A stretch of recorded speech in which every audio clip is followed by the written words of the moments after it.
Yaron Sachs Pastor John, I want to thank you so much for being with us and sharing and revealing some moments of your journey in the Holy Land together with Yaron Sachs.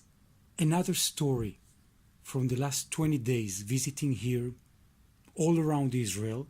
By the way, the trip was, give me please a short summary of the locations, Yaron. From Tel Aviv. Tel Aviv.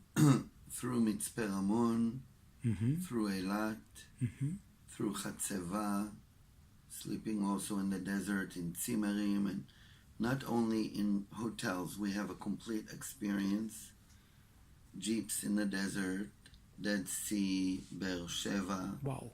Jerusalem, up to Haifa, up to the Galilee, in Ma'alot, in Hacienda, up to Tveria, so Ramat HaGolan, the Golan Heights. So we can literally say from Dan to Eilat. With lots of stories and lots of locations that you were telling them. One story that moved you as a tourist guide? Going deep into the desert with jeeps, with Jewish drivers and a Bedouin guide and driver, and hearing the stories from the perspective of the Bedouins who still maintain a lifestyle like our father Abraham, and from Jewish people like myself, with always the connection between the Old and the New Testament, always the possibilities, understanding things, simple things like the Old Testament is called in Hebrew Tanakh, and translated it's Habrit HaYeshana. And the Ark of the Covenant, the Old Covenant, is actually made from acacia wood covered in gold. Now acacia wood, acacia, is very thorny. It has big thorns, some of them like this big. And the new covenant that we have, Habrit HaChadashah, we say it's a covenant in the blood of Yeshua Mashiach, in the blood of Christ. And the crown of thorns that he had, which is so famous, is also acacia wood, acacia, those thorns penetrating his forehead. And now the new covenant is in his blood. The same tree is used in both Tanakh and the new covenant. So I love finding these connections between old and new and talking about them.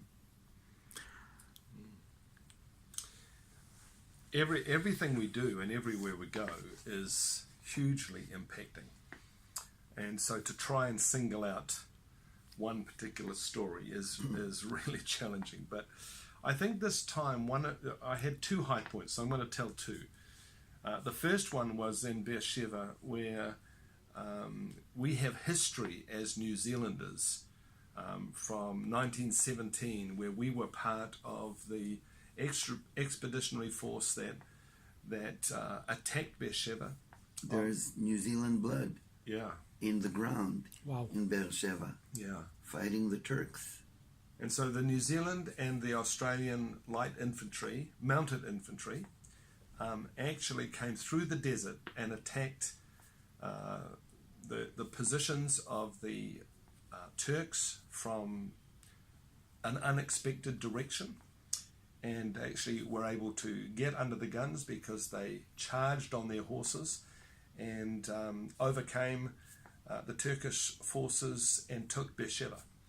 And so there is a new museum now at the military cemetery in Beersheba that commemorates this with the New Zealanders and Australians. That was a real high point for me. It's brand new. It's only been open about a year. And so I hadn't seen it before, and it was very moving. A very good commentary by an Australian guide there, all about what happened, how it happened. And that was a very special and a very unique experience for a New Zealander coming from the uttermost parts of the earth to see what our guys did 101 years ago, to be a part of seeing Israel restored to the Jewish people. So, and in the large group that was there, they were also very moved. oh, absolutely, very much so. All New Zealanders that come do not know Yes. that they are a part of the story. Most of us have not been taught this in our history. And so when we bring New Zealanders here, it's always very moving when they find out this part of the story. You know, it's interesting because even here in the Holy Land, not many Israelis are aware of this unique part of the history that involved also the help of New Zealandian and Australian Yes, yes. in the history of Israel. Yeah. You were promising 2 stories. The other place, and it caught me quite by surprise this time, but we took our team to Yad Vashem. Oh, And as I was kind of introducing them to that place, we went to the Children's Memorial first. And the whole place is a very moving place, but I found myself being totally overcome with the emotion of that 1.5 million children that were genocided during the Second World War. And I had a very holy moment there that I can't really explain, except that I felt a very deep sadness in God's heart for what was done. So I can't really explain it any more than that, except that every one of us that went there, and it doesn't matter how many times you go, is impacted by just the huge tragedy of the Holocaust. And we all comment to one another how we need to see these things and be reminded to be sure that we never let it happen again to any group of people, let alone to the Jews. So.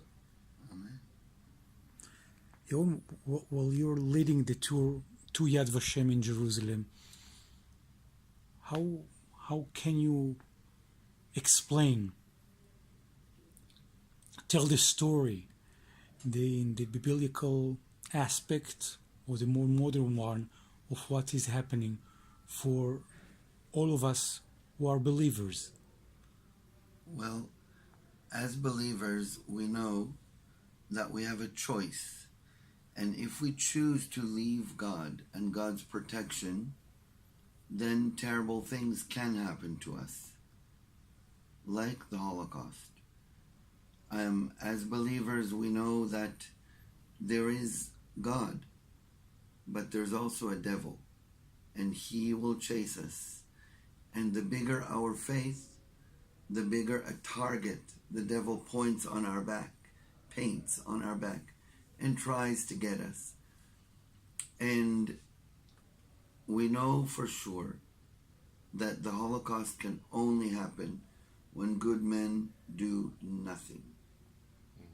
So if nobody in Europe did anything, maybe Hitler would succeed. But God raised up all these righteous people, Chasidei Umot Haolam, righteous Gentiles, who did amazing things to help Jewish people.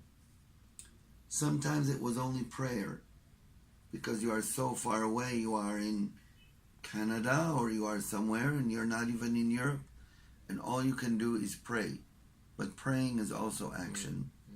And sometimes it's doing things like smuggling children out of the ghettos and finding places to hide them and many other things.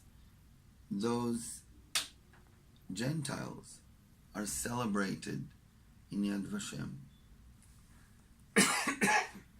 And I want to thank you very much also for sharing these unique moments during the journey with Yaron Sachs here in the Holy Land. Thank you so much.